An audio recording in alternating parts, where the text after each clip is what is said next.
As I've said many times, the name of this podcast, of course, is the Personalized Fitness Podcast. But the byline, the second line to that I love talking about is it's all about dispelling the myths of health, fitness, and wellness. I'm really excited about today's podcast because it's one I've talked about now. I'm well over 200 podcasts now. I've been doing this for 4 years, a little more than 4 years, and finally, after doing some research recently, there's a myth that I've told you years ago that this was a lie. I told you that this was a complete myth. I've told you how much it's caused problems. But today I have the evidence of a 2020 study published in the Journal of American College of Cardiology that challenges, in fact, completely debunks the ridiculous concept that high saturated fat diets cause heart disease. We're talking about that today on the Personalized Fitness Podcast.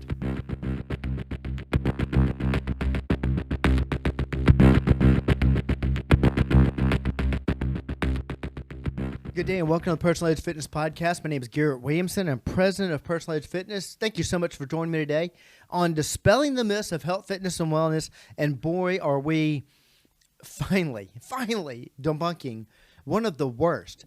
And when it comes to food, probably in my mind, the absolute worst. As Dr. George Mann said, the greatest scam, nutritional scam pulled in the 20th century. And we're going to dive headfirst into that today because finally, a reputable journal has published a study about this, and I cannot wait to get into it. If you have any questions about this podcast or any others, or if you have any questions dealing with dispelling the myths of health, fitness, and wellness, please reach out to us, area code 251-278-3343. That's 251-278-EDGE. You can also reach out to me at Garrett, Garrett, at personalizedfitness.com. Personalizedfitness.com, of course, is our website. You can contact us there. You can contact us on Facebook at Personalized Fitness. Hit us up on X at Team PE if you are so inclined. I think you can tell my excitement about this. This is one I've been talking about now. This is my fourth or fifth year, something like that, to do podcasts. I'm well over the 200, and I've talked about this several times. And really, I've said what a lie this is and called people liars on this show, and when I've given talks out in the public, and did it on my radio show, done on a podcast or whatever, I'd say I've talked about how this is an absolute myth, and it's actually caused more damage than it's ever helped. And finally,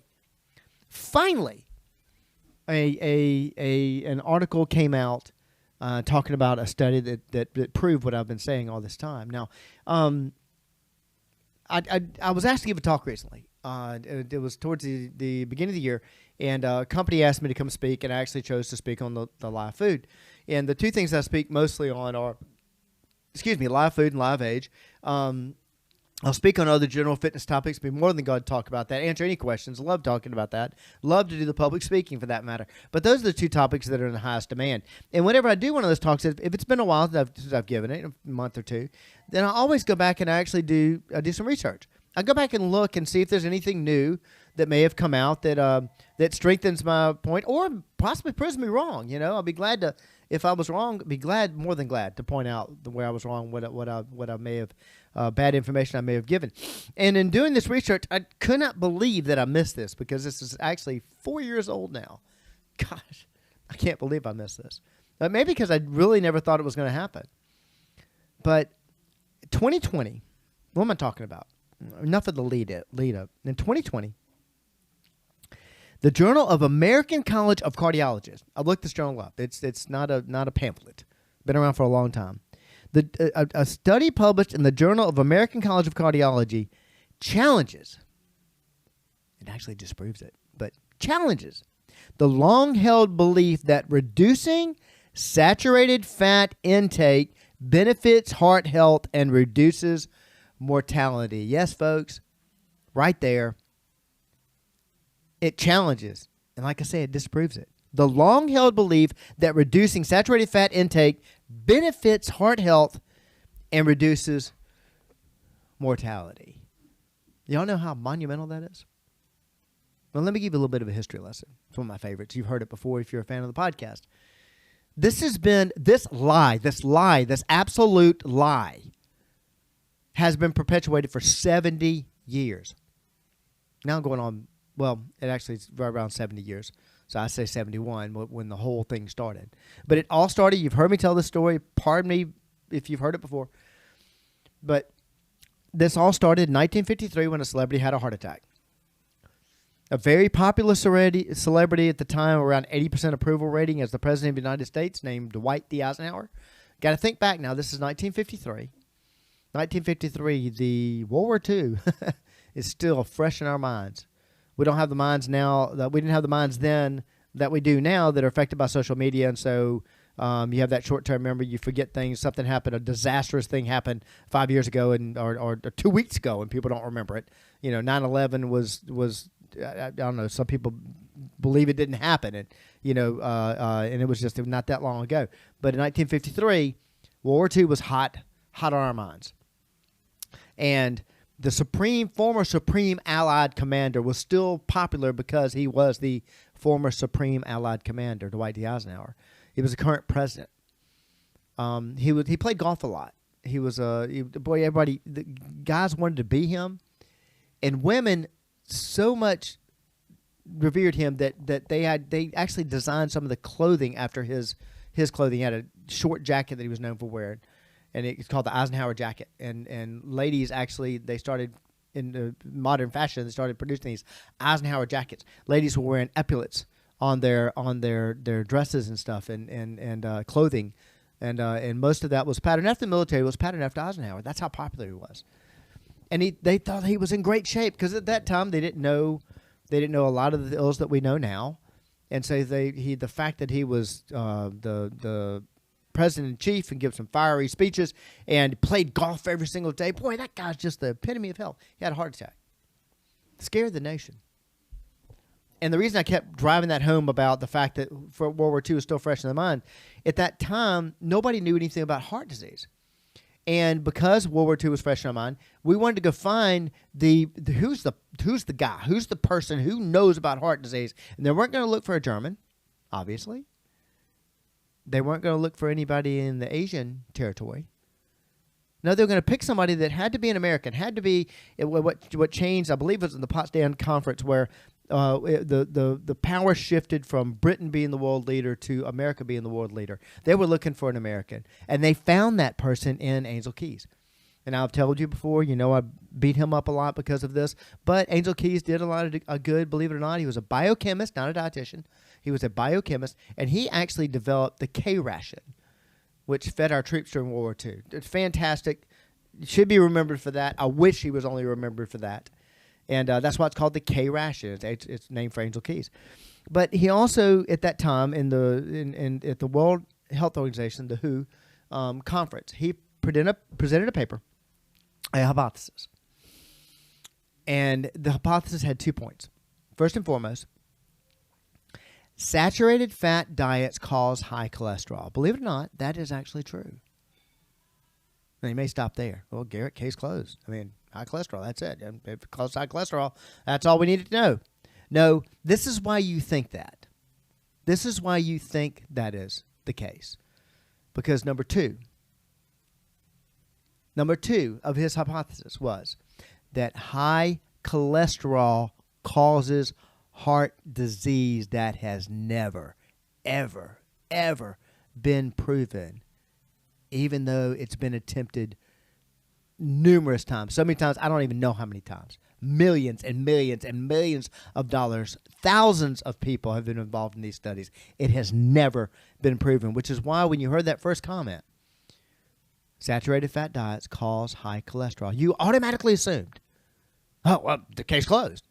It's because you've been told the lipid hypothesis 70 years later, and it's still called a hypothesis. If you don't know, my science friends out there, why it's still called a hypothesis, it means it's never been proven. That's true. I'd love for somebody to call me and tell me I'm wrong about that. I'd love to have that discussion because it is simply, it's never been proven. That's why it's called a lipid hypothesis. That's why you believe that high cholesterol causes heart disease. It is a symptom. It is a symptom of heart disease. It has never, never been proven as a cause. And that's what this study came out and said.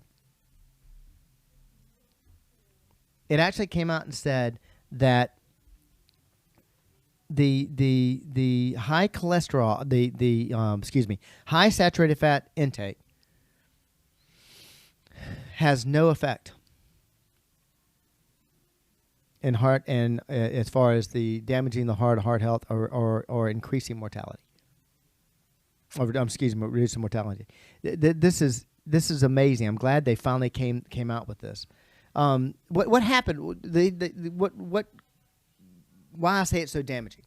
Why I say this is so incredibly dangerous, and why I say it's caused more obesity than it's ever helped. This started the whole path to going and finding what food should we eat, what food should we not eat. It created the lie of bad food. Up until that point, we actually, if we thought about doing things wrong when it came to food, we didn't think about criminalizing the food itself. We thought about the fact that Johnny ate too much of something, which is what obesity is, by the way. It's an amount problem. It's not a type of food problem. It never has been a type of food problem. If you've ever believed that, I'm sorry. Somebody lied to you. If you are one of those idiots that's perpetuating that, please stop. Please stop. You're causing more damage than you will ever help. But it was amounts up until that point, up until we came out with this ridiculous falsehood, which is the lipid hypothesis. We actually somewhat concerned about amounts. Not until this biochemist comes out with this hypothesis. And the American government decides, okay, you're our guy. We want you to research this. And they give him an annual budget of $250,000, $250,000 a year. An annual budget. That's why I repeat it. Annual. You think about it, $250,000. Yeah, they gave him $250,000 to spend on it. No, they gave him $250,000 a year to research this. And he embarked on what is known as the 7-country study. I think there's still an institute in his hometown that celebrates this. It's just absurd. But the 7-country study, which supposedly he studied these 7 countries, he studied their diets, and they found out that the ones who had high saturated fat diets had high heart disease. That's it. I proved it. Perfect trajectory line on my graph. Case closed. High saturated fat causes high cholesterol, which causes heart disease. Case closed. That's it. Well, there are a few things that we kind of skewed a little bit. First and foremost, might be significant to know. Not really foremost, but first. Small, actually. He took a snapshot of what they were doing for 30 days. No matter what time, I didn't care what's going on during that 30 days. Just that 30 days, that's fair. We'll just pick 30 days. Well, I'll tell you this. If you pick 30 days in Mobile, Alabama, around February, end of January, February, catching the end of the national championship game where there's usually an SEC team involved, and you're catching Fat Tuesday, which is Mardi Gras, you're going to see a big difference, excuse me, in our diet practices during those 30 days. And one of those countries that he actually picked this certain area, which was a group of monks during Lent. Put 2 and 2 together. Don't you think their diet was a little different during that time? And that was one of the I've forgotten what the name of the monks are, but that was one of the good areas because he proved they don't eat any meat. Look at there. During Lent, they don't. During that 30 days. Well, that was one of the things. The other very, very, very significant and most important part of this is he actually studied 22 countries. Well, why is it the 7-country study, Garrett? Because he kicked out 15 of them. They didn't match his data. And he also produced 2 books that talked about the Mediterranean diet and Eat Well, Stay Well, the 2 books that he put out. One of them he put out before his research came out, and it was all about anti-saturated fat. And Eat Well, Stay Well, same situation. He put that out 30 days or so after the results were published. And so it was all based on a lie. So what did they do? Well, what did the general public do? Well, the general public said a couple things. First thing, what changes do we make? And I can go on for days about this before I get into that. There were several professionals out there that were completely against him. Dr. George Mann is one of them. I've quoted him several times before. But there are several professionals that were completely against the lipid hypothesis. It's absurd. There's actually, I've said this on the podcast before, there's actually a Senate committee that were going to address this, and they're the ones that ended up writing the food guide pyramid, which really caused the problems. And one of the scientists that were completely against what Angel Keys said actually is pleading with the then head of that committee, Senator George McGovern, pleading with them, please, sir, wait till the research comes out. If you don't, you could cause a problem that would have epidemic proportions, exactly what we have now, an epidemic of obesity. And what was he talking about? He was talking about several studies that were going on to try to replicate the now famous 7-country study. One of them, and I have to look at the timeline, but one of them may have been the MR Fit study, which was funded by our government, funded by the newly formed National Institute of Health. There were 12,000 people involved. $1.2 million was spent on it. It was the MR Fit study in 1970 was the one that actually we found the link of heart disease to smoking, which is true, which we know for a fact. Smoking it is a cause of heart disease. That study proved it. Other subsequent studies proved it. Some Britain studies they did. What they were trying to prove the lipid hypothesis. And once again, after multiple studies done in the 50s, 60s, 70s, 80s, and I want to say there was one done in the 2020s, show that lipid hypothesis is not true. Never, ever, ever been proven, except for that one study, which we found incredible fallacies with. Well, as I've said before, this vaulted Angel Keys into the national spotlight. If you weren't already there, he ended up on the cover of Time magazine. He ended up as the head of the National Institute of Health. And the sad thing was he ended up as the head of our American Heart Association. I'll tell you why. First and foremost, I want to tell you I'm a fan of the American Heart Association. Please don't think that I'm bashing that great organization. But it's in the data. It's in the history. You go back and look at them. They were a fledgling national organization with an annual budget of somewhere between $30,000 and $60,000. It was ridiculous for a national organization. And then Procter & Gamble sponsored a radio contest called The Walking Man. You can go look this up. And I've forgotten, somehow you registered for it or whatever, and you're supposed to guess who the Walking Man was, and you won some prize or whatever. I don't remember all that. But they raised a lot of money because of this campaign, either selling their products or whatever. And they decided to give a portion of that away, which a lot of companies do.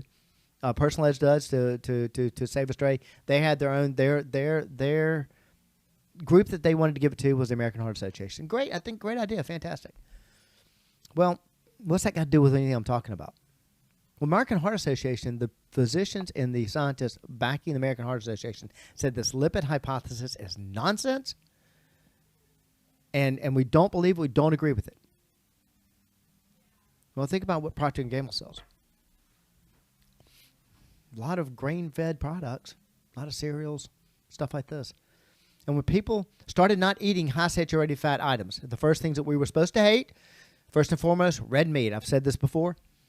You have probably thought, well, I don't know if I should have that red meat today. We probably had too much yesterday or whatever. All of that is based on a lie. And I'm sure that either you did it or you know people that have done it. Watching that red meat intake. So bad for you. That's all from the lipid hypothesis, which is false. Another thing we're supposed to stop doing is eating eggs. Another one we're supposed to stop doing is dairy, butter, this kind of thing. Those sales of those items plummeted, and things like grains and whole wheats, all this stuff, skyrocketed. Procter & Gamble like that. And they have American Heart Association preaching against the lipid hypothesis. And they looked over at American Heart Association after they gave them millions of dollars and vaulted them into the national powerhouse organization they are today, which I am a fan of. Procter & Gamble leaned over to him and said, hey, you need to cut that out. So what did they do? They put Angel Keys on their board. And take a wild guess at what organization sponsored the majority of research going on out there. National Institute of Health, American Heart Association. They funded the research. And there's a popular saying amongst PhDs at the educational level in the education sector, and that is publish or perish. So they need their studies funded. If you did not agree with the lipid hypothesis, if you were trying to preach against it, you couldn't get funding. George Mann, the one I keep bringing up. There are others too. This is just one I know off the top of my head. But Dr. George Mann was one of the people who came out against it. He was a Harvard professor and said this is not true. He could not get funded for 2 years. His funding was cut, actually. He couldn't get funding for 2 years, couldn't get hired for 2 years, and his tenure was revoked at Harvard.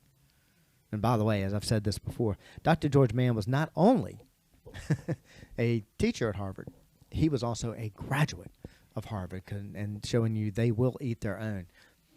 And so what happened? Well, to err is human, but to really foul things up it requires the U.S. government.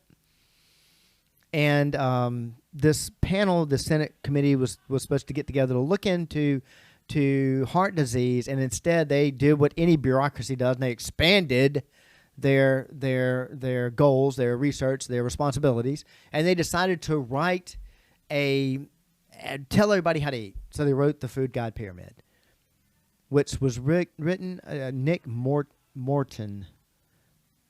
I may have that name wrong, but Mick Morton, it's not really significant. I wish he was completely insignificant. Is the one who wrote it, not a dietitian, not even a biochemist, not a physician, not even one of the politicians. Not that that would be any good. But who was Nick Morton? Nick was a journalist who was a vegetarian who happened to be friends with George McGovern. And that's who wrote. That is the person who wrote, no research, who wrote the Food Guide Pyramid, which really sent us way down the wrong way. And that's what led everybody to believe that, red meat was bad, eggs were bad, dairy's bad, and the good things are these whole grains, these different breads and stuff, pastas. In the 80s, pasta became a miracle. Light, L-I-T-E, the light option. Put pasta in this. Bagels became a miracle food. Linder's Bagels was nothing prior to all this, and all of a sudden just exploded on the national scene from being just a New York deli to this major mover and player in the nutritional world, because bagels were the healthy thing to do. Don't have that meat. That's whatever you do. And as usual, Americans thought, as most people do, hey, look, it's a little bit, it's good. A lot must be better. And that's where our amounts got skewed, and this is what caused obesity to skyrocket, all based on this lie called the lipid hypothesis, and this lie that high saturated fat diets cause heart disease. And finally, in 2020, we have a study in the Journal of American College of Cardiology that says, you know what? That was wrong. I'm waiting for them to come out with a study and say, hey, look, the lipid hypothesis is incorrect. Let's quit chasing that. And I'm waiting for all this to get out to the general public so that cereal boxes will stop saying heart-healthy food when they're not. That's all based on a lie. Excuse me for getting on my soapbox today, talking about one of my favorite subjects. I'm glad we finally have the proof. And maybe I don't know, maybe they heard my podcast, because years ago, before this study came out, I started the podcast. Maybe they heard my podcast and, hey, maybe we'll look into that. But if you believe I'm wrong, if you want more information about this and dive headfirst into this or whatever, you know that I've said before, I have a bachelor's degree in exercise science. I have a master's degree in fitness management. I've been a personal trainer now for 33 years. I run the top personal training facility in the Southeast. Come from a medical family. My father is a physician. My brother's a physician. I am not a dietitian, nor do I play one on TV. All of the information that I'm giving right here, as far as nutrition is concerned, has been run by several dietitians. I've never had one disagree with me. But if you want to talk more about this, learn more about this subject, hey, give me a call at area code 251-278-3343. That's 251-278-EDGE. You can also reach me at Garrett, Garrett, at personalizedfitness.com. Personalizedfitness.com, of course, is our website. Personalized Fitness is our Facebook page. Hit me up on Twitter or X at Team PE. Folks, quit believing the lies. There is no such thing as bad food. We need to quit believing that. We need to believe the truth if you really want to reach your level of wellness. Thank you so much for joining me today. I'll see you next time.